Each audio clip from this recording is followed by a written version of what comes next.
welcome back to my YouTube channel Seek and Rise. I hope you will be doing very well and preparing for your upcoming lecture chemistry exam. This video is all about how to prepare for Punjab Public Service Commission lecture chemistry test. What is the best strategy for the preparation followed by many recommended candidates, and what is the exact syllabus or the outline you must have to follow. What could be the time frame for this preparation? And also I am sharing a customized 1.5 month preparation plan for the upcoming phase of 2022. This video is entirely based on my personal experience and many other qualified and recommended candidates' experience. This would be inshallah very beneficial for all of you and will lead you towards your success. I am recommended lecture chemistry in phase 1 2022 and now I am sharing my experience, what I have learnt in all the process and what I recommend you to follow to get this job. तो अब हम बात करते हैं कि preparation के अंदर किन चीज़ों की ज़रूरत होती है, कौन से इम्पोर्टेंट रूल्स हैं जो कि रिकमेंडेड कैंडिडेट्स फॉलो करते हैं या फिर आप फॉलो कर सकते हैं टू गेट रिकमेंडेशन। पहली और इम्पोर्टेंट बात है कि आपने इसको इजी रखना है, मुश्किल नहीं बना देना। मुश्किल बनाने का मेरा मतलब यहाँ पर यह है कि आपने ऑथेंटिक रिसोर्स को पढ़ना है, आपने टू द पॉइंट रहना है और आपने अपने आप को फजूल चीज़ों में नहीं उलझाना, जो कि बहुत कैंडिडेट ऐसा कर लेते हैं अपनी वीकनेसेस को, अपनी स्ट्रेंथ को नोटिस किए बगैर, और फिर इस तरह से वो अपनी जॉब को हासिल नहीं कर पाते। आपने स्मार्ट स्टडी करनी है और इफ़ेक्टिव स्टडी करनी है। ये कैसे की जाती है बहुत सारे स्टूडेंट्स ये नहीं जानते। इन सब का जो मेथड है वो इस वीडियो में कंप्लीट शेयर किया जा रहा है। किस तरह से डायरेक्शन हासिल की जा सकती है, किस तरह से स्मार्ट स्टडी की जा सकती है। आपके पास टाइम नो डाउट बहुत कम है, आप इस टाइम को कैसे यूटिलाइज़ कर सकते हैं। इसके अलावा ये वीडियो उन तमाम कैंडिडेट्स के लिए हेल्पफुल है जो कि अपनी लेक्चर केमिस्ट्री की प्रिपरेशन कर रहे हैं फॉर अपकमिंग जितने भी फेजेस आने वाले हैं। ठीक है, इसके अंदर तकरीबन सारा सिलेबस, सारे कंटेंट जो भी आपके लिए रिक्वायरमेंट है कि जिनको पढ़ना लाजमी है इस टेस्ट को क्वालिफाई करने के लिए, वो शामिल किए गए हैं। और इधर उधर की जो फजूल चीज़ें होती हैं उनसे मैं आपको कहूँगी कि आप दूर रहें, और जितनी डिटेल्स यहाँ प्रोवाइड की जा रही हैं ये बेस्ड ऑन सक्सेसफुल एक्सपीरियंस है और रिकमेंडेड कैंडिडेट्स के एक्सपीरियंस पे है। हम इस वीडियो में कवर करेंगे ओरिएंटेशन अबाउट दिस एग्ज़ाम। जो भी न्यू बिगिनर्स हैं उनके लिए ये मरहला बहुत इंपॉर्टेंट होता है, उनके माइंड में बहुत सारे क्वेश्चंस हैं जिनको एड्रेस किया जाएगा इस स्लाइड में। उसके बाद हम बात करेंगे हाउ टू स्टार्ट प्रिपरेशन और from where to start preparation, कि पहला स्टेप क्या लें। आप अपनी प्रिपरेशन करने से पहले कंफ्यूज्ड हैं कि आप ये प्रिपरेशन कहाँ से शुरू करें और क्या आप सही तरीके से पढ़ रहे हैं या नहीं पढ़ रहे। उसके बाद कंप्लीट केमिस्ट्री सिलेबस क्या है एग्जैक्ट जो कि हमें फॉलो करना है, और उस सिलेबस को कंप्लीट कैसे करना है, प्रिपरेशन कैसे करनी है और उसकी कितनी वेटेज है ये। और उसके बाद हम बात करेंगे आइडियल टाइम एलोकेशन की, जो कि आप इन टॉपिक्स को दे सकते हैं। इस सिलेबस को मोल्ड किया गया है ताकि इसको कंसाइज किया जा सके और आप लोगों को जो अब इस वक्त फैली हुई चीज़ें नज़र आ रही हैं वो आपके लिए मुख्तसर हो जाएं, कंसाइज हो जाएं। अगली बात हम जो इस वीडियो में शेयर करेंगे वो होगी आपके लिए मंथली जो प्लान है। नोट्स मेकिंग आपने कैसे करनी है, आपने प्रैक्टिस कैसे करनी है, इन द एंड आपने रिवीजन कैसे करनी है, जो कि बहुत इंपॉर्टेंट पार्ट होता है। आपको इस टेस्ट को पास करने के लिए रिवीजन का एक बहुत बड़ा किरदार होता है। In the end we will talk about paper attempting strategy, या उसके लिए मैं नई वीडियो बनाऊंगी अगर ये वीडियो लेंथी हो जाती है। प्रैक्टिस, रिवीजन और आपकी प्रिपरेशन तक की कंप्लीट गाइडेंस इस वीडियो में मिल जाएगी। अब हम बात करते हैं ओरिएंटेशन की, यानी कि ये किस नौइयत का टेस्ट है और किस नौइयत की जॉब है। ये जॉब परमानेंट जॉब है, lecture chemistry, basic pay scale 17, permanent in higher education department. इसके लिए जो एलिजिबिलिटी है, मास्टर्स डिग्री होल्डर यानी कि एमएससी केमिस्ट्री या फिर बीएस केमिस्ट्री, एमएससी बायोकेमिस्ट्री या बीएस बायोकेमिस्ट्री कैंडिडेट्स इस जॉब के लिए एलिजिबल हैं। मैं ये बातें यहाँ पर बिगिनर्स के लिए बता रही हूँ। अगर आप इस टेस्ट को पहले दे चुके हैं तो आप नेक्स्ट स्लाइड पर स्किप कर सकते हैं। एमएससी और बीएस केमिस्ट्री के कैंडिडेट्स यानी कि 16 year of education is the requirement for this job. अब यहाँ पर आप अपने जहन में ये बात बिठा लीजिए कि किसी तरह की प्रेफरेंस नहीं दी जाती एमफिल एमएस के कैंडिडेट्स को। मैंने बहुत सारे ऐसे कैंडिडेट्स देखे हैं जो सिर्फ बीएस की बेस पर, अपनी प्रिपरेशन की बेस पर, अपनी हार्ड वर्क और अपनी फोकस की बेस पर इन्होंने ये जॉब हासिल की है, ओनली ऑन दिस रिक्वायरमेंट। तो जो लोग अभी सिर्फ एमएससी करके आए हैं या बीएस किए हैं और वो ये सोच रहे हैं कि एमफिल वालों को एक्स्ट्रा मार्क्स दिए जाते हैं, तो ये बिल्कुल रूमर है और इसमें कोई सच्चाई नहीं है। ठीक हो गया, आप अपनी प्रिपरेशन पे फोकस करें और यही इसकी रिक्वायरमेंट है। ना ही इंटरव्यू में इसको एक्स्ट्रा मार्क्स मिलते हैं, ना ही एग्रीगेट में एक्स्ट्रा मार्क्स मिलते हैं। दूसरी बात, एक्सपीरियंस की कोई रिक्वायरमेंट नहीं है जॉब में, तो विदाउट एक्सपीरियंस भी आप ये जॉब हासिल कर सकते हैं। इवन कि आप पोजीशन भी हासिल कर सकते हैं। टॉप मेरिट कैंडिडेट्स जो हैं वो इंक्लूडिंग मी, अब बहुत सारे ऐसे लोग हैं जिनके पास इतना एक्सपीरियंस नहीं था बट दे मेड इट। उसके बाद सिलेबस की बात करते हैं तो पंजाब पब्लिक सर्विस कमीशन जो है वो जो सिलेबस रिकमेंड करता है वो है 80% केमिस्ट्री और 20% general knowledge. Now what comes in chemistry, they consider everything, but in this video I will share कि एक्चुअल में सिलेबस में क्या है जो आपको केमिस्ट्री में से पढ़ना है। एज लिमिट 21 से 28 साल अगर आपकी एज है तो आप इसके लिए एलिजिबल हैं, लेकिन अगर आपकी एज इससे ज़्यादा है तो मेल के लिए 7 ईयर एज रिलैक्सेशन है और फीमेल के लिए 10 ईयर एज रिलैक्सेशन है, जो कि private and government candidate can get. उसके बाद आ जाती है प्रिपरेशन, कहाँ से स्टार्ट करनी है। From where to start, what to do, you are entirely confused. No doubt, time is very short. All you have to do is to have a very good focus. You have to study very hard but in a smart way. This is the time that you decided that you are going to appear for this exam. सबसे पहला काम आपने अपने study our को set करना है। कितने घंटे आपने पढ़ना है, आप अपनी, हर बंदे की अपनी ज़्यादा लाइफ है और अपने उसके यानी कि प्रायोरिटीज़ हैं लाइफ के अंदर, रिस्पॉन्सिबिलिटीज़ हैं, उसके अकॉर्डिंग वो अपने टाइम को मैनेज कर सकता है।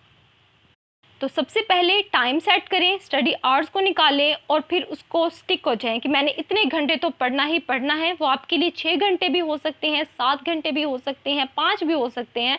जितने भी आपको टाइम मिलता है उसमें आपने फोकस्ड रहना है। ठीक हो गया। आपने कोई अगर डिस्ट्रैक्शन वाली प्लेस है आपकी, मुझे इंस्टाग्राम पे मैसेजेस आते हैं, कुछ गर्ल्स हैं जो कि मदर हैं, मतलब उनके फैमिलीज़ ऐसी हैं कि टाइम नहीं निकाल पा रही, तो मैं उनको रिकमेंड करूँगी कि आप रात को टाइम निकालें। जिस तरह भी अगर आप काफ़ी मोटिवेटेड हैं ये जॉब रियली में हासिल करना चाहते हैं तो आपको ये चीज़ें फॉलो करनी पड़ेंगी। दूसरी बात, टाइम सेट हो गया, प्लेस ऑफ स्टडी सेट हो गई। अब आपने 2017, 20 और 22 यानी कि 2022 का जो फेज़ 1 था उसके पेपर्स का मुताला करना है। पास पेपर्स को अंडरस्टैंड करें कि किस तरह के क्वेश्चंस आ रहे हैं। ये काम आपके लिए कोई भी नहीं कर सकता, ये आपको ख़ुद करना होगा। आप ही खुद बेहतर अंदाज़ा लगा सकते हैं कि आपके वीक एरियाज़ क्या हैं और आपके स्ट्रॉन्ग एरियाज़ क्या हैं। इस स्टेज पर आपने पैनिक नहीं होना। मैंने भी जब फर्स्ट टाइम अपना पास पेपर्स को देखा था तो मुझे लगता था मुझे कुछ भी नहीं आता, लेकिन मुझे इस बात से काफ़ी हेल्प हुई थी कि पेपर किस तरह से बनता है और क्या इंपॉर्टेंट चीज़ें हैं। तो आपने भी स्टेज पर पैनिक नहीं होना, जस्ट अंडरस्टैंड करना है। दूसरी बात हमारे पास आ जाती है कि आपने रूमर्स पे नहीं जाना, अनऑथेंटिक एकेडमी या सोशल प्लेटफॉर्म पे जो डिस्ट्रैक्ट होते हैं आप उस तरफ बिल्कुल नहीं जाना। Self study is the key. कोई भी आपको आपके कस्टमाइज तरीके से नहीं पढ़ा सकता। हर बंदा एकेडमी अपनी टाइम टेबल बनाते हैं और उसके अकॉर्डिंग प्रिपरेशन करवा देते हैं। आपको अपने वीक पॉइंट खुद देखने हैं और मैंने खुद सेल्फ स्टडी से पढ़ा है, विदाउट एकेडमी पढ़ा है और मैं बहुत सारे ऐसे लोगों को जानती हूँ जिन्होंने खुद पढ़ा है।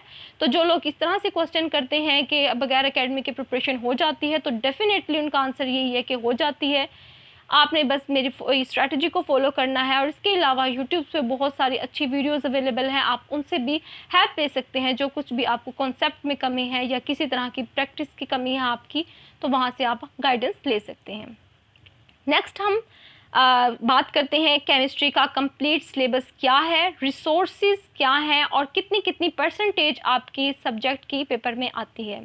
तो फिज़िकल केमिस्ट्री आपकी टॉप प्रायोरिटी होनी चाहिए। फिज़िकल केमिस्ट्री पे आप किसी तरह का कॉम्प्रोमाइज़ नहीं कर सकते। Physical chemistry is the most important thing. Physical chemistry, including FSC plus BSc, comprise 25% of your paper content. It includes both conceptual and numerical based questions. And this is the one subject which make you or break you. This is the deciding part of your all preparation. Now comes the inorganic chemistry. It's comprised of 15% of your paper. Inorganic chemistry is comparatively easy. It's यानी कि इसको अगर आप read करके भी जाएंगे तो आप इसको अच्छे से अटेम्प्ट कर सकते हैं। थर्ड है एनालिटिकल केमिस्ट्री, जिसमें क्रोमेटोग्राफी, टाइट्रेशन, एनालिटिकल टेक्निक्स आ जाती हैं।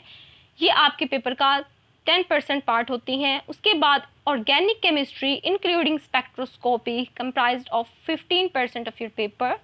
Now comes biochemistry. बायोकेमिस्ट्री 5% होती है। उसके बाद अप्लाइड केमिस्ट्री और इन्वायरमेंटल केमिस्ट्री भी इसी तरह से 5-5% इनमें से पेपर आता है। बताने का मकसद ये है कि ये आपका एक होल यानी कि आपकी ब्रांचेस हैं, आपने इन सब को फोकस देना है, इनको ड्यू अटेंशन देनी है इनके टाइम की। आप कंपेटिटिव एग्ज़ाम के लिए प्रिपरेशन कर रहे हैं तो आप किसी चीज़ को भी स्किप नहीं कीजिएगा। मेरी तरफ से ये आपके लिए रिकमेंडेशन है और मैं आपको जेन्युइन गाइड कर रही हूँ कि अगर आप इस स्टेज पर किसी को इंटायरली ब्रांच को छोड़ेंगे तो यकीनन आपके लिए बुरा होगा और आपके लिए इसमें चांसेस कम हो जाएंगे कि आप लोग क्वालिफाई करें। कम ज़्यादा या जिस तरह भी आप पढ़ें, हर बुक को आपने टच ज़रूर करना है, ठीक है। Now comes the important topics, ideal time allocation, and for specifically you 1.5 month में आप इसको किस तरह से कवर करें, क्या क्या टॉपिक्स हैं। और रिसोर्सेज के लिए अगर आप चाहते हैं कि अगर आपको नहीं पता कि बुक्स कौन सी यूज़ करनी है तो रिसोर्सेज की मेरी दूसरी वीडियो है, video number 1, the books I have followed के नाम से। तो आप लोग उस बुक वीडियो को डिस्क्रिप्शन से देख लीजिएगा।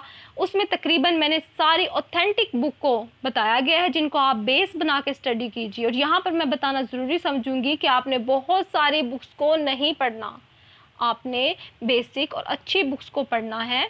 पाकिस्तानी ऑथर्स के आप बेस बना लें और उनको डीप स्टडी करें। यही स्मार्ट स्ट्रैटेजी है, यही सब कुछ है। आप फॉरेन ऑथर्स की या बहुत ज़्यादा मटेरियल को कंज्यूम नहीं कर सकते, आप उसको रिटेन नहीं कर सकते। ये स्मार्ट स्टडी की स्ट्रैटेजी है कि जो पढ़ रहे हैं उसको और भी कंसाइज करते रहें। आप पूरा चैप्टर पढ़ रहे हैं, उसके नोट्स बनाएं। नोट्स कैसे बनाने हैं ये भी स्लाइड्स में आ जाएगा आगे। रिसोर्सेज में एक दफ़ा फिर रिपीट कर देती हूँ, FSC आपकी यानी कि फ़र्स्ट ईयर सेकेंड ईयर की टेक्स्ट बुक बहुत इंपॉर्टेंट है। उसके बाद BSc के लिए जो बुक्स हैं वो हर यूनिवर्सिटी का अपना सिलेबस होता है, लेकिन चौधरी गुलाम रसूल की जो बुक है उसमें तकरीबन हर यूनिवर्सिटी के सिलेबस को फॉलो किया गया है। इसी तरह सनाउल्लाह साहब की बुक्स हैं, उसमें भी सारी यूनिवर्सिटीज़ के सिलेबस को फॉलो किया गया है। तो आप इनमें से कोई सी भी बुक BSc की ले सकते हैं, फिज़िकल, ऑर्गेनिक, इनऑर्गेनिक। और प्रैक्टिस आपने करनी है जी, इल्मे की बुक्स ले सकते हैं, स्कॉलर सीरीज़, स्टार सीरीज़, जिसमें भी आपको बताया गया हो कि ये MCQs है तो इसका आंसर ये क्यों है, what is the reason behind this, ठीक है। रीजनिंग दी होती है बुक्स में तो आपने उन बुक्स को फॉलो करना है। एक्सरसाइज के क्वेश्चंस लास्ट में प्रैक्टिस करने हैं और मज़ीद सारी डिटेल्स वेबसाइट कौन सी हो सकती हैं आप वीडियो नंबर 1 में देखें, उसमें कंप्लीट गाइडेंस प्रोवाइड की गई है। अब हम बात कर लेते हैं जी टाइम एलोकेशन, सिलेबस और अंदर जो कंटेंट है एक बुक के अंदर वो क्या है। मैंने सिलेबस को आपके लिए इस तरह बनाया है कि फैली हुई चीज़ें हैं। आप FSC को अलहदा कंसीडर करते हैं, BSc को अलहदा कंसीडर करते हैं, MSc को अलहदा, लेकिन असल में ये एक ही चीज़ है। आप देखें फ़िज़िकल केमिस्ट्री की जब बात आती है तो आपकी FSC फर्स्ट ईयर 11 चैप्टर पर जो मुश्तमिल है वो कंप्लीट फ़िज़िकल केमिस्ट्री है। इसी तरह आप BSc की फ़िज़िकल केमिस्ट्री की बुक उठाएं, जो चैप्टर्स अलाइक हैं उनको एक साथ पढ़ें। मिसाल के तौर पर गैसेस का चैप्टर है BSc में, आप उसको पेयर अप करेंगे chapter number 3 of FSC first year और आपने ये एक ही टाइम में स्टडी करना है और फिर इसके नोट्स बना लेने हैं छोटे आपने और उसके बाद आपने इसकी प्रैक्टिस कर लेनी है। इस तरह से आपका टोटल जो टॉपिक हैं वो 11 टॉपिक बनते हैं फिज़िकल केमिस्ट्री से, जिनको आपने एफएससी और बीएससी से करना है। इसमें जो रेड से मैंने हाईलाइट किए हैं वो वाले चैप्टर हैं जिनको आपने अच्छा टाइम देना है, इनकी प्रैक्टिस अच्छे से करनी है क्योंकि ये बहुत ज़्यादा इम्पॉर्टेंट है। These chapters requires numerical understanding and other concept. तो इसके लिए आपने उसी लेवल पे जाके प्रिपरेशन करनी है। मैं रिकमेंड करूँगी कि आप लोग फिज़िकल केमिस्ट्री के लिए at the minimum 10 to 15 days devote करें और सबसे पहले इसकी प्रिपरेशन करें। जब आपकी फ़िज़िकल केमिस्ट्री अच्छी हो जाएगी तो आप मेंटली भी प्रिपेयर होंगे इस एग्ज़ाम को अटैम्प्ट करने में, और आपका स्ट्रेस भी रिमूव होगा और आप लोग एक अच्छे लेवल पर होंगे कि आप इस पेपर को अटैम्प्ट कर सकें। इसमें 11 टॉपिक कंप्लीट बनते हैं, जिसमें 11 चैप्टर्स के साथ उनको पेयर अप किया गया है एफएससी के 11 चैप्टर्स के साथ। यानी कि जब फेज़ रूल आप पढ़ेंगे तो आपने इसको बेसिक कंसेप्ट के साथ कर लेना है, सरफेस केमिस्ट्री को पढ़ना है और कोलाइड्स एक एक्स्ट्रा चैप्टर है, तो उसके साथ आप फिज़िकल केमिस्ट्री पार्ट 1 का केमिकल बॉन्डिंग को कर लीजिए। इस तरह से पेयर अप करके आप इसको कंप्लीट कर सकते हैं। आपने फैलाना नहीं है, चीज़ों को कंसाइज करना है। ये सिलेबस जो मैं आपको बता रही हूँ इसको टॉपिक वाइज कंसाइज किया गया है। अब आपके पास सिर्फ 11 चीज़ें हैं, ठीक है, करने वाली। अब आपने इनको पढ़ना है, प्रैक्टिस करनी है और नोट्स बनाने हैं। नोट्स कैसे बनाने हैं और किन चीज़ों के नोट्स बनाने हैं ये भी स्लाइड्स में आपको आगे मिल जाएगा। अभी आप इसको नोट कीजिए, ठीक है। अब हम बात करते हैं इनऑर्गेनिक केमिस्ट्री। इनऑर्गेनिक केमिस्ट्री को आप 5 से 7 डेज़ में कवर करेंगे क्योंकि टाइम शॉर्ट है। और अब इसको स्मार्टली कैसे करना है, तो एफएससी सेकेंड ईयर केमिस्ट्री में फर्स्ट 6 चैप्टर हैं वो इनऑर्गेनिक को कवर करते हैं। इसी तरह बीएससी की इनऑर्गेनिक की बुक्स लें आप, उसमें जो टॉपिक इनऑर्गेनिक में आते हैं वो है पीरियोडिसिटी वाला चैप्टर है आपका, जिसमें पीरियोडिक टेबल और उसके ट्रेंड्स को बताया गया है। आप इसको पेयर अप करेंगे एफएससी के चैप्टर नंबर 1 के साथ, ठीक है। उसके बाद केमिकल बॉन्डिंग और बॉन्डिंग थ्योरीज यानी कि वेस्पर थ्योरीज, वीबीटी, एमओटी और इनकी ज्योमेट्री ऑफ मॉलिक्यूल्स, ये बहुत इंपॉर्टेंट चैप्टर है जिसको आप इनऑर्गेनिक से करेंगे। देखिए ये आपका दोबारा रिवाइज हो जाएगा एफएससी में जो केमिकल बॉन्डिंग का चैप्टर था वहाँ से। अब एसिड बेस थ्योरीज, इंडिकेटर्स, ये एक इम्पॉर्टेंट चैप्टर है। डी ब्लॉक कोऑर्डिनेशन कंपाउंड्स, इसको आप पेयर अप करेंगे एफएससी के चैप्टर नंबर 6 के साथ। कितने अच्छे से मैंने कंसाइज कर दिया ना आप लोगों के लिए। अब आप लोगों को इतना परेशान होने की ज़रूरत नहीं है कि बहुत ज़्यादा डाटा है, डाटा लिमिटेड ही है, आपने फैलाया हुआ है, इतनी सी बात है। पी ब्लॉक को आप बीएससी से स्किप कर दें, बहुत लेंथी हो जाएगा और मैंने भी नहीं पढ़ा था। ज़्यादातर इसका कवर हो जाता है पोर्शन एफएससी से ही। एफएससी के जो चैप्टर नंबर 2, 3, 4, 5 है वो पी ब्लॉक को ही लेता है और वहाँ पर ही बेसिक्स को सारा बता दिया गया है। आप प्रैक्टिस के लिए पी ब्लॉक की जो बीएससी की बुक होगी वहाँ से प्रैक्टिस एमसीक्यू ज़रूर कर लीजिए, लेकिन आपको पढ़ने की ज़रूरत नहीं है। उसके बाद न्यूक्लियर केमिस्ट्री बहुत इंपॉर्टेंट है, बहुत मज़े का चैप्टर है, मेरा मोस्ट फेवरेट है। न्यूक्लियर केमिस्ट्री में बाइंडिंग एनर्जी और ये सारी चीज़ें जितनी आती हैं, फिशन फ्यूजन, ये सब को आपने करना है। जो सीरीज़ आती हैं रेडियो एक्टिव वो आपने करनी है, इसकी एप्लीकेशंस को आपने ज़रूर करना है। ये मज़े का चैप्टर है और आपने इसको अच्छे से कर लेना है। यहाँ पर जो मैं मेंशन कर रही हूँ ये आपको 5 से 7 डेज़ आपने इनको देने हैं।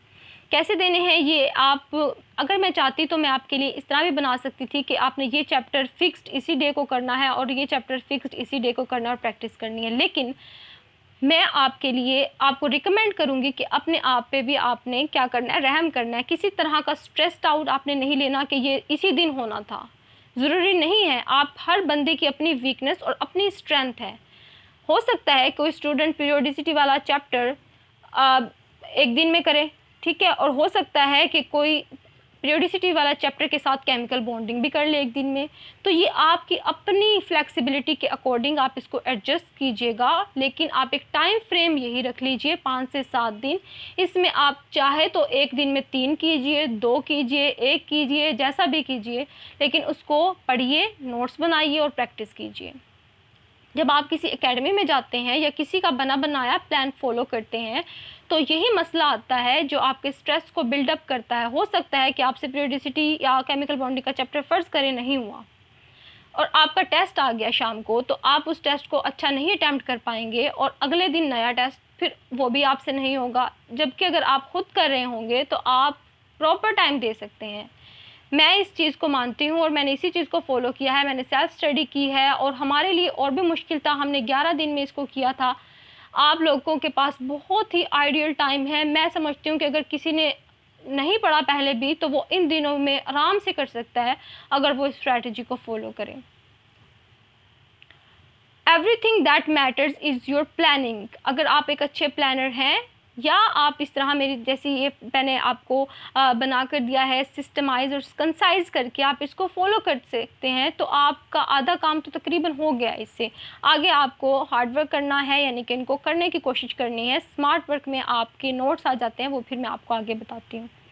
ऑर्गेनिक केमिस्ट्री प्लस मैंने बायोकेमिस्ट्री को भी इसके साथ रखा है। आपने एफएससी के सेकंड ईयर जिसमें 10 चैप्टर्स आते हैं ऑर्गेनिक में है वो, और उसके बाद बीएससी की ऑर्गेनिक केमिस्ट्री की बुक लेनी है।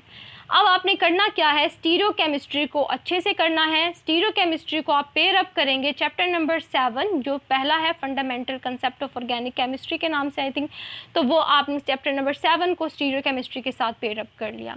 नेक्स्ट अब आ जाते हैं सैचुरेटेड और अनसैचुरेटेड होता है जो बीएससी का चैप्टर, उसको आपने चैप्टर नंबर 8 के साथ करना है। इसी तरह से ये मैंने सारे आपको मेंशन कर दिए हैं। अब आपने इनको पढ़ना कैसे है। जब आप ऑर्गेनिक केमिस्ट्री को करेंगे तो आपका मेन फोकस होना चाहिए नेम रिएक्शंस। नेम रिएक्शन कौन से हैं और कोई स्पेसिफिक टेस्ट है वो आपने, जैसे आइडोफॉर्म टेस्ट हो गया, कोई स्पेसिफिक रिएक्शन है, एल्डोल रिएक्शन है, एल्डोल कंडेंसेशन, इस तरह से जो नेम रिएक्शन है वो आपने करने हैं। उनके लिए क्या क्या रिक्वायरमेंट हैं और वो कौन से यानी कि कंपाउंड्स देते हैं वो रिएक्शन, इन चीज़ों पे आपका सारा फोकस होना चाहिए। इसको कंसाइज करके आप नोट्स बना सकते हैं या हाईलाइट कर लें, जिस तरह से भी आपके लिए आसानी हो। नोट्स मैं आपको ये प्रेफर करूँगी कि आप फिज़िकल केमिस्ट्री के तो ज़रूर बनाएं, बाकी के जैसे आपके लिए आसानी हो आप बना सकते हैं, अदरवाइज़ आप हाईलाइट भी कर सकते हैं। लेकिन आपने रहना ऑर्गेनिक में नेम रिएक्शन पे फोकस रखना है, आपने इंपॉर्टेंट चीज़ों पे रहना है, ठीक है। और एफएससी को तो आपने हर चीज़ ही करनी है। एफएससी को मैं किसी सूरत में भी आपको कोई लीनियंसी नहीं दूँगी, यहाँ पे एफएससी को आपने कंप्लीट ही करना है। और आ जाती है अब बायोकेमिस्ट्री। बायोकेमिस्ट्री जो है वो जिन लोगों की बैकग्राउंड बायोलॉजी में नहीं है उनके लिए थोड़ा मुश्किल होता है, तो वो चैप्टर नंबर 14 जो है एफएससी का, उसमें बेसिक्स को लिया गया है, आप वहाँ से करें। और इसी तरह ऑर्गेनिक केमिस्ट्री में बायोमॉलिक्यूल के नाम से एक चैप्टर होता है, आप उसको करें। अब मैं यहाँ पे आपको बताती हूँ कि अगर आप इन 2 चैप्टर को भी बहुत अच्छे से स्टडी कर लेते हैं, अच्छे से स्टडी करने का मतलब है कोई ऐसी टर्म आ जाती है जिसको आपको समझ नहीं आ रहा, आप उससे रिलेटेड रिसर्च करें और उसका मायने जानें, उसकी डेफिनेशन देखें और उसके मुतालिक आप देखें। फॉर एग्जांपल ग्लूकोज वगैरह, ये इनमें से आता क्या है कि कौन सी रिड्यूसिंग शुगर है, कौन सी नॉन रिड्यूसिंग शुगर है, कौन से अमाइनो एसिड जो है वो इसेंशियल हैं, कौन से नॉन इसेंशियल्स हैं। ये सारी चीज़ें ही होती हैं जिनको आपने देखना होता है कि आप अगर टॉपिक कर रहे हैं तो आप अमाइनो एसिड का ही फॉर एग्जांपल ले लेते हैं तो उसकी आपने प्रॉपर्टीज़ पढ़नी है, उसके यूजेस क्या हो रहे हैं और उसके अलावा उसके कितने टाइप्स हैं, पोलर अमाइनो एसिड्स कितने हैं, नॉन पोलर कितने हैं, ये सारी चीज़ें आ जाती हैं जो आप बेसिक में से भी आराम से कर सकते हैं। आप चीज़ों को फैला देते हैं और जिसकी वजह से मुश्किल हो जाती है। जब आप टॉपिक कर रहे होंगे तो आप उस टॉपिक से रिलेटेड वीडियो भी देख सकते हैं और MCQs भी जब आप देखेंगे तो आपको अंदाज़ा होगा कि मेरी कौन सी चीज़ रहती है, अब मुझे कौन सी एडिशनल चीज़ ऐड करनी है, जिसके लिए आप वेबसाइट रिसर्च करके भी देख सकते हैं या फिर गूगल से जहाँ से भी आपको डाटा मिले आप देख सकते हैं। इसके लिए आप कितने डेज़ देंगे, तो इसके लिए आप 6 दिन जो हैं वो ऑर्गेनिक केमिस्ट्री को दें और उसके अलावा 2 दिन आप बायो केमिस्ट्री को दें। ये अब देखिए अब कितनी फ्लेक्सिबिलिटी है इस स्केड्यूल के अंदर आपके लिए कि आपके पास दिन रात में जिस मर्ज़ी टाइम दें, कोई ऐसी रेस्ट्रिक्शन नहीं है। आप अगर कोई चैप्टर आपको आसान लगते हैं आप उनको 2-3 कर लें, ठीक है। आप और जिस तरीके से भी आपकी फ्लेक्सिबिलिटी हो, अवेलेबिलिटी हो, आप इस सिलेबस को फॉलो कर सकते हैं।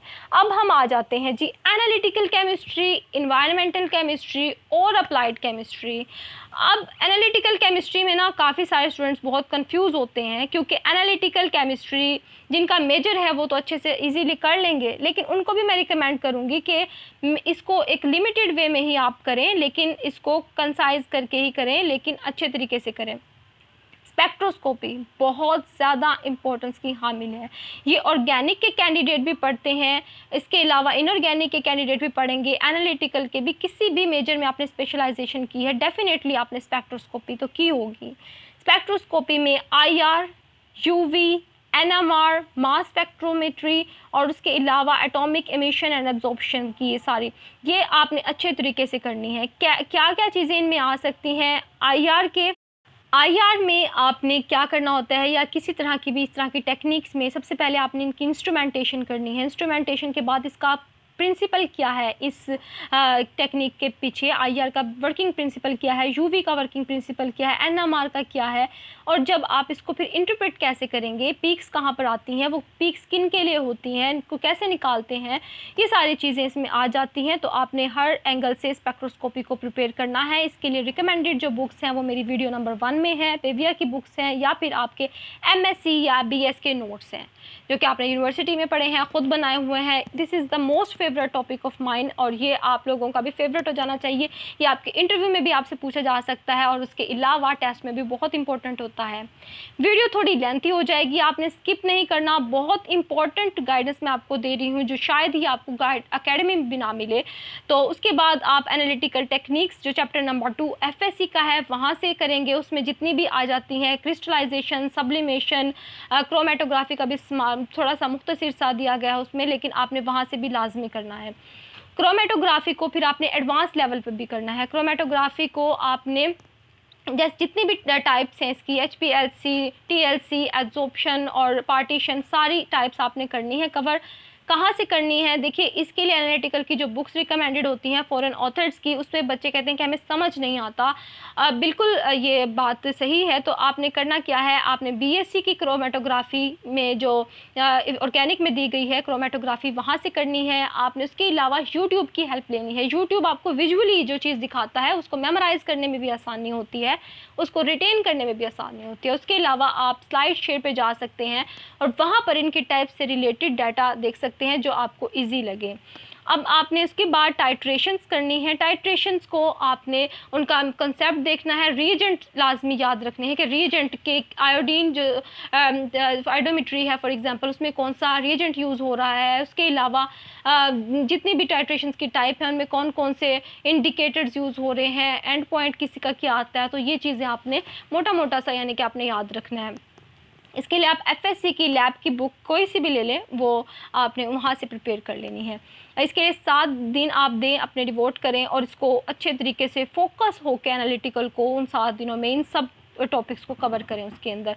उसके बाद एनालिटिकल केमिस्ट्री के बाद हम बात कर लेते हैं इन्वायरमेंटल की। इन्वायरमेंटल बड़ी आसान है, बहुत मज़े का है। एफएससी का जो चैप्टर नंबर 16 है आपका, वो इन्वायरमेंटल केमिस्ट्री है। वहाँ से आपने क्या करना है जी, उसमें ओजोन दिया गया है, एसिड रेन है, स्मोक है, ग्लोबल वार्मिंग है, वेस्ट मैनेजमेंट है, वाटर मैनेजमेंट है, वाटर ट्रीटमेंट है, एयर पोल्यूशन के बारे में बताया गया है। उसके अलावा इन्वायरमेंटल की लेयर्स वगैरह ये होती हैं, इसके बारे में इंफॉर्मेशन है, तो आपने वहाँ से करना है। इसके अलावा 10th क्लास की बुक में हार्ड वाटर, सॉफ्ट वाटर का कॉन्सेप्ट दिया गया है। आपने हार्ड वाटर को कैसे ठीक करना होता है उसका तरीका बताया गया है, उसको भी आपने देखना है, वो लाजमी करिएगा। तो यहाँ से आपकी इन्वायरमेंटल हो जाती है। 2 दिन लगते हैं इसको। अगर आप एडवांस लेवल में इन्वायरमेंटल को करना चाहते हैं तो मैं इस स्टेज पर आपको रिकमेंड नहीं करूँगी, क्योंकि आपके पास बहुत ज़्यादा और चीज़ें भी हैं करने वाली। तो आप इन्वायरमेंटल को यहीं से कर लें, आपके लिए काफ़ी होगा। अप्लाइड के लिए आपने 2 से 3 दिन देने हैं। और अप्लाइड में अब क्या आ जाता है, देखिए इनऑर्गेनिक के बहुत सारे चैप्टर ऐसे हैं जो कि अप्लाइड को कवर करते हैं। फॉर एग्जांपल इनऑर्गेनिक केमिस्ट्री में एक बुक है, चैप्टर है केमिकल इंडस्ट्रीज़, वो एक्चुअली में अप्लाइड का टॉपिक है। इसी तरह सेकेंड ईयर की जो इनऑर्गेनिक के चैप्टर हैं, सेकेंड, थर्ड और फोर्थ, इसमें जितने भी इम्पोर्टेंट आ जाती हैं जैसे कि सोडा ऐश की प्रिपरेशन, कास्टिक सोडा की, सल्फ्यूरिक एसिड, नाइट्रिक एसिड के बारे में, ये वहाँ से आपको मिल जाएंगी। फर्टिलाइज़र्स करनी है आपने तो चैप्टर नंबर 15 है सेकेंड ईयर की केमिस्ट्री का, वहाँ से आप इसको कीजिएगा। सीमेंट का भी इसमें बताया गया है। और उसके अलावा इसमें पेपर की इंडस्ट्री है, पेपर की इंडस्ट्री से भी क्वेश्चन आ जाते हैं। तो ये सारा आपका अप्लाइड है। अब इसमें मुझे बताइए कि क्या चीज़ मुश्किल है। कोई मुश्किल नहीं है, आपने फोकस होकर पढ़ना है और बहुत ज़्यादा नहीं फैलाना, इसी दायरे में आपने रहना है। और जिन लोगों ने भी ये किया है, मैं ख़ुद पर्सनली, इतनी सारी मेरी फेलोज़ हैं जिन्होंने टेस्ट क्वालिफाई किया था, उन्होंने कोई फॉरेन ऑथर की बुक नहीं पढ़ी थी, कोई एक्स्ट्रा कोचिंग ज्वाइन नहीं की हुई थी, सब खुद ऐसे ही किया है और वो भी रिकमेंड हुई हैं। अल्हम्दुलिल्लाह मैं भी रिकमेंड हुई हूँ। तो और बहुत, तो ये था 1.5 मंथ का स्टडी प्लान में टाइम एलोकेशन बताई गई है और ये बेस्ट स्मार्ट अप्रोच है। आपको समझ नहीं आ रही थी स्मार्ट तरीके से कैसे करना है, तो ये आपका स्मार्ट वे ऑफ स्टडी है, येट डूइंग हार्ड वर्क, यानी कि आपने टाइम तो डिवोट करना ही करना है। अब उसके बाद जो एक हफ़्ता बचता है उसमें आपने रिवीजन करनी है। इस तरह से आप कंप्लीटली प्रिपेयर हो गए हैं अपने पेपर के लिए, अपने टेस्ट के लिए। अब जो क्रक्स है, वीडियो बहुत लंबी होती जा रही है, लेकिन मैं ज़रूर आप लोगों के साथ हर पॉइंट को शेयर करूंगी ताकि आप अच्छे तरीके से प्रिपेयर कर लें। स्किप मत कीजिएगा, बहुत इम्पोर्टेंट आपके लिए गाइडेंस है ये सारी। अब हम नोट्स कैसे बनाएं? बहुत सारे स्टूडेंट्स को मसला है कि अब जैसे वो पढ़ रहे हैं एफएससी बीएससी, अब नोट्स कैसे बनेंगे? नोट्स बनाने के लिए आपको देखना है कि इस चीज़ के नोट्स बनाने की ज़रूरत भी है या नहीं है। ठीक है, आपने नोट्स बनाने पे ही नहीं टाइम ज़ाया कर देना। नोट्स बनाने की ज़रूरत है बीएससी की बुक्स को, मोटी मोटी बुक्स होती हैं, बड़े बड़े चैप्टर्स हैं। आप उसको फाइनल जब रिवीजन करेंगे तो आपका सारा जो है वो मुश्किल हो जाएगी आपको उसको रिमेंबर करने में, रिटेन करने में और उसको रिवाइज़ करने में। तो आपने एफएससी की बुक्स को फॉर एग्ज़ाम्पल आप पढ़ रहे हैं और आप समझते हैं कि ये सारी चीज़ें ही इंपॉर्टेंट हैं, तो आप उसको वैल्यूज़ को, फार्मूलाज़ को हाईलाइट कीजिए। और बीएससी की बुक्स का अगर 20 पेजेस का चैप्टर है तो आप उसको तकरीबन 2 या 3 या 4 पेजेस पे ले आएँ और उसमें अब उसके बाद आपने बीएससी को बुक से नहीं करना, उस तो इन द एंड आपने अपने बीएससी के नोट्स को ही रिवाइज़ करना है, चैप्टर को नहीं पढ़ना। अब हम बात करते हैं कि एफएससी की जब आप इम्पोर्टेंट लाइंस को पढ़ेंगे तो आपने इसको हाईलाइट करना है। आपने वैल्यूज़ और फार्मूला चार्ट बना लेना है कि आपने हर चैप्टर को पढ़ा, उसके बाद उसमें जो इम्पोर्टेंट फार्मूलाज आ गए हैं आपने उनको एक अलहदा पेज पे चैप्टर के नेम के साथ लिख लिया और आप उसको बार बार रिवाइज़ करें या फिर जब तक आप उसकी प्रैक्टिस करें आप उसको रिवाइज़ करें। वहाँ से इस तरह आपको याद करने में, रिटेन रखने में इस नॉलेज को हेल्पफुल होगा ये आपके लिए। अब सिर्फ नोट्स मेकिंग की बात जो है वो आपकी थ्योरी को पढ़ने तक की नहीं आती। जब आप नोट्स मेकिंग की बात करते हैं तो नोट्स जब आप प्रैक्टिस एमसीक्यूज़ को भी कर रहे होंगे तो बहुत सारे कॉन्सेप्ट वहाँ से आपको ऐसे पता चलेंगे जो आपको नहीं पता थे और जो आप चाहते हैं कि in the time of revision आप उसको भी रिवाइज़ करें। तो आप उसके लिए क्या कर सकते हैं, किसी एमसीक्यूज़ बुक को जब आप पढ़ें और कोई ऐसा एमसीक्यूज़ जो कि आप के लिए काफ़ी कॉन्सेप्चुअल हो और जो बहुत इंपॉर्टेंट आपको लगता हो, तो आप उसको स्टार कर दीजिए या उसको किसी कलरफुल मार्कर से आप उसको हाईलाइट कर दीजिए ताकि आप जब फाइनल रिवीजन करें तो अपनी बुक और थ्योरी को पढ़ने के बाद आप उसको हाईलाइटेड एमसीक्यूज़ को भी उसके साथ देख लें। ये आपकी स्मार्ट स्ट्रैटेजी होगी। मिसाल के तौर पर आपके पास अब इतना टाइम नहीं है कि अब आप हर चीज़ को नोट डाउन ही करते रह जाएं, तो आप हाइलाइटर का यूज़ कीजिए। और नोट्स मेकिंग हर किसी के बस की बात नहीं होती, तो आप इस चीज़ पे भी स्ट्रेस आउट ना हो। मैंने कभी नोट्स नहीं बनाए, इसीलिए मैंने सिर्फ फिज़िकल केमिस्ट्री के नोट्स, यानी कि आप समझ लें कि उसको बीएससी लेवल को शॉर्ट करके किया था, क्योंकि बीएससी की बुक्स बहुत ज़्यादा होती हैं, लेंथी होती हैं चैप्टर्स। बाकी आप हाईलाइट कर यूज़ करें, दैट्स इज़ ऑल ओके। अब एक इम्पॉर्टेंट बात और यहाँ पर आ जाती होती है कि आपने नोट्स मेकिंग पे टाइम ज़ाया नहीं करना। जितनी भी आप चीज़ें विदाउट नोट्स मेकिंग पे कर सकते हैं वो कर लें और नोट्स हमेशा अपने बनाएं। किसी के नोट्स आप ले लेते हैं पीडीएफ्स की फॉर्म में और आप समझते हैं कि ये काफ़ी होंगे आपके लिए, ऐसा हरगिज़ नहीं है। पीडीएफ की फॉर्म में आप जो भी पढ़ेंगे उसको रिटेन रखना बहुत मुश्किल होगा, आप उसको वैसे पढ़ लें। तो ये सारे पॉइंट्स थे जो नोट्स मेकिंग में आपकी हेल्प करेंगे। ये इम्पॉर्टेंट टिप्स हैं जो आपको शायद कोई दे। आप इस वीडियो को कंप्लीट देख लीजिए। इसके बाद आ जाती है इम्पॉर्टेंट बात, how to do practice. You know, most of the student don't know how to do actual practice. Practice is the crux of your preparation, यानी कि आपने जितनी भी तैयारी की आपको कैसे पता चलेगा कि आपकी तैयारी सही डायरेक्शन में है भी या नहीं। Either you are still able to solve MCQs और नोट, यानी कि आपकी इवैल्यूएशन होगी ना। इवैल्यूएशन आपकी प्रैक्टिस से ही हो सकती है, जितनी आप प्रैक्टिस करेंगे। मैं तो समझती हूँ केमिस्ट्री एक ऐसा सब्जेक्ट है जिसकी प्रिपरेशन के लिए प्रैक्टिस 50% अहमियत की हामिल है। आप अगर पढ़ रहे हैं 50% तो 50% ही आप प्रैक्टिस भी करें। प्रैक्टिस के अब 2 तरीके होते हैं, या तो आप हर चैप्टर को करने के बाद साथ ही उसकी प्रैक्टिस कर लें, यानी कि आपने एफएससी का एक चैप्टर किया और बीएससी का उससे साथ जो मिलता जुलता चैप्टर है वो आपने किया। यानी कि फॉर एग्जांपल हम ले लेते हैं, आपने गैसेस बीएससी से किया और गैसेस का चैप्टर नंबर 3 एफएससी से था। आपने दोनों को पढ़ा, दोनों के इंपॉर्टेंट पॉइंट्स को नोट किया और उसके बाद आपने एफएससी की प्रैक्टिस की, बीएससी की प्रैक्टिस की और are you are done with practice and preparation. एक मेथड ये होता है कि आपने पहले फिज़िकल केमिस्ट्री को कंप्लीट किया, उसके बाद आपने 2-3 दिन सेपरेट रख दिए प्रैक्टिस के लिए। तो जो भी सूटेबल हो आपके लिए आप उसी तरीके से कीजिए, किसी तरह का हार्ड एंड फास्ट रूल नहीं है आपके लिए। जिस तरह से आसानी हो आप इन दोनों मेथड में से कोई सा मेथड भी प्रैक्टिस के लिए फॉलो कर सकते हैं, पर प्रैक्टिस मस्ट है। अब उसके बाद एक और अहम बात आ जाती है कि जब आप प्रैक्टिस कर रहे हों तो आपने ये जहन में रखना है कि प्रैक्टिस करने का मकसद आपको सिखाना है। जितना आपने पढ़ाई में अपना टाइम लगाया है, अब प्रैक्टिस आपको सिखा सकती है। आपको कोई एमसीक्यूज़ नहीं आ रहा तो आपको इसमें ये समझने की ज़रूरत है कि अब ये प्रैक्टिस एमसीक्यूज़ मैं कर रहा हूँ इसका या कर रही हूँ, तो इसको सॉल्व करने का मेथड क्या है। आप यूट्यूब पे जाएँ, वही एमसीक्यूज़ या उसका कंसेप्ट लिखें। आप toppers.com पे जाएं, उस एमसीक्यूज़ को सर्च करें, उसकी रीज़निंग देखें कि किस वजह से इन्होंने ये क्वेश्चन को ये ठीक किया है। byju's.com पे जा सकते हैं, आप वेदांतु पे जा सकते हैं, काफ़ी सारी वेबसाइट्स हैं। ये आपको मेरी वीडियो नंबर 1 में कंप्लीट डिटेल मिल जाएगी। जब आपने समझ लिया ना, अब आपको आ गई वो चीज़। अब मेरा नहीं ख्याल कि कोई इस तरह से फॉलो कर रहा है और फिर उसका टेस्ट क्वालिफाई नहीं होता। मसला तब आता है जब आप चीज़ों को मुश्किल कर देते हैं। पता नहीं क्या क्या चीज़ें शेयर की जाती हैं और किन किन चीज़ों को पढ़ते हैं, कोई डायरेक्शन नहीं होती, वो आपको फेल करवा देते हैं। ठीक है, YouTube is the whole university. जो चाहे पढ़ें, जो चाहे सीखें उसमें आप, और जो चीज़ भी आपको नहीं आती, अब आप ये तो नहीं कह सकते कि आपको ये नहीं आता। हर चीज़ यूट्यूब पे अवेलेबल है, आप वहाँ से जाके सीख सकते हैं और प्रैक्टिस आपको हर चीज़ सिखा देगी। अब जो आखिरी टाइम है, आपका टाइम हो गया कंप्लीट प्रिपरेशन का। अब आपके पास आखिरी वीक बचा है जिसमें आप रिवीजन करेंगे। अब रिवीजन कैसे करनी है? रिवीजन में आपने फ़िज़िकल को अच्छा टाइम देना है, एफएससी बीएससी के जो आपने नोट्स बनाए होंगे उनको करना है, हाईलाइटेड चीज़ों को करना है इस टाइम पे आपने। यानी कि आपने जिन नोट्स जब आप प्रैक्टिस कर रहे थे, आपने जो एमसीक्यूज़ आपको मुश्किल लगे थे, स्टार किए थे आपने जिन एमसीक्यूज़ को, इस टाइम पे आपने उनको रिवाइज लाजमी करना है।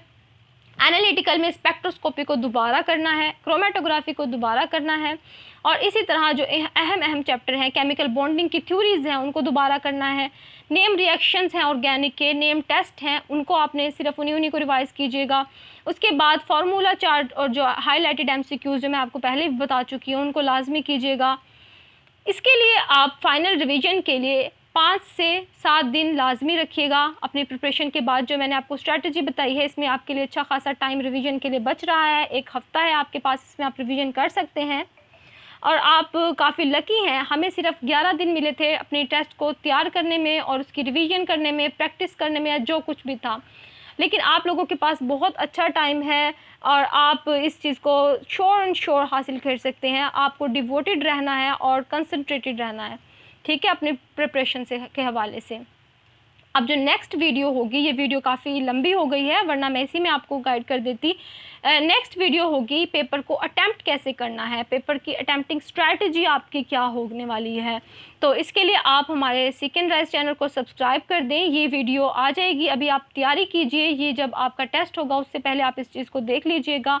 नोटिफिकेशन हासिल करने के लिए आप इसको बेल आइकन को प्रेस कर सकते हैं। इन the and I will give you motivation, क्योंकि मोटिवेशन बहुत ज़्यादा इंपॉर्टेंट होती है। अब इस वीडियो के बाद आप ना दुनिया जहान की चीज़ों में नहीं पड़िएगा, मतलब कि कैसे करना है, क्या करना है। इसमें तकरीबन आपको सारी गाइडेंस मिल गई है। सेल्फ स्टडी कर रहे हैं या एकेडमी भी आपने ज्वाइन की हुई है, जो कुछ भी किया हुआ है आप इस मेरे मेथड को फॉलो करें। आई विल सजेस्ट कि आप इसके अलावा अगर आप इधर उधर की फजूल बुक्स को पढ़ेंगे या फिर ये समझेंगे कि कोई आपको घोल कर पिला देगा, तो ऐसा कुछ भी नहीं है। आपने खुद मेहनत करनी है, लेकिन ये आपको डायरेक्शन देने के लिए वीडियो थी, ठीक है। खुद पे बिलीव रखिए, अल्लाह ताला पे बिलीव रखिए और सिस्टम पे। कोई भी नेगेटिव थॉट्स ना आने दें और अपना 100% दें। इन द एंड आपको ये तो सेटिस्फेक्शन होगी कि आपने अपना 100% दिया था। बाकी जो आपकी लक में था या जो आपके लिए बेहतर होगा वही होगा। और ऑनेस्ट रहिएगा अपनी प्रिपरेशन में। ऑनेस्ट का मतलब है जितना आपने टाइम स्टडी के लिए डिवोट करना है उसमें स्टडी ही करनी है। ऐसा ना हो कि फिर आप मोबाइल ले लें, उठा लें और स्क्रॉल करते रहें और फिर आप कहें कि हमने 5 घंटे दे दिए थे और उसमें आपने जेन्युइनली असल में कुछ ना किया हो, ठीक है। तो ये सारी मेरी तरफ से आपके लिए मोटिवेशन थी। और एक और बात स्पेसिफिक और टारगेटेड अप्रोच के हवाले से ही करूँगी कि B is very very specific. जिन लोगों ने भी स्पेसिफिकली एक ऑथेंटिक बुक से ही पढ़ा है उन लोगों ने क्वालिफाई किया है टेस्ट को, ठीक है। और ये भी आप बिल्कुल भी घबराने की ज़रूरत नहीं है। जब हम प्रैक्टिस कर रहे होते हैं ना तो बहुत सारे एमसीक्यूज़ हमें नहीं आते और काफ़ी कॉन्सेप्ट भी हमारे वीक होते हैं इनिशियली, तो उससे आपको डिमोटिवेट नहीं होना, बल्कि ये आपका पार्ट ऑफ प्रिपरेशन है। जब तक आपका टेस्ट नहीं आता आप जितनी चाहें गलतियाँ करें, हज़ारों गलतियाँ करें, ठीक है, ये सारी आपकी लर्निंग का पार्ट होगी। और जितने भी डेली टारगेट्स आप बनाएं, पर्सनली मैं आपको अपना एक्सपीरियंस बता रही हूँ, जब हमारे पास 11 दिन थे तो मैंने पता नहीं क्या सोचा था, लेकिन असल में क्या हुआ वो ये होता है कि आप प्रॉपरली फॉलो नहीं कर पाते, बहुत सारी चीज़ें आपको छोड़नी भी पड़ जाती हैं या फिर, लेकिन कोशिश कीजिए तकरीबन 70-80% तो कंप्लीट करें ना टारगेट को जो आपने प्लान बनाया है, तो इंशाल्लाह ताला आपके लिए काफ़ी हेल्पफुल होगा। मज़ीद हमारी जो इंटरव्यू सीरीज़ है, इंटरव्यू के लिए जो परेशान हैं, जो लोग कमेंट करते हैं कि हम इंटरव्यू के बारे में गाइड करें और एक्सपीरियंस शेयर करें, तो वो भी आ जाएंगी इंशाल्लाह ताला। अगर आपके लिए यहाँ पर एक मेरी तरफ से मैसेज है कि वीडियो को ज़्यादा से ज़्यादा शेयर कीजिए ताकि और लोगों का भी फ़ायदा हो जाए, और अपने जितने भी आपके एकेडमिक ग्रुप्स हैं, आपकी यूनिवर्सिटी के ग्रुप्स हैं, आप वहाँ पर इस वीडियो को शेयर करें। फेसबुक पे आप शेयर कर सकते हैं, ज़्यादा से ज़्यादा लोगों को सेंड करें ताकि मैक्सिमम लोगों के लिए हेल्प हो जाए। Thank you. अल्लाह हाफिज़। Stay tuned with seek and rise.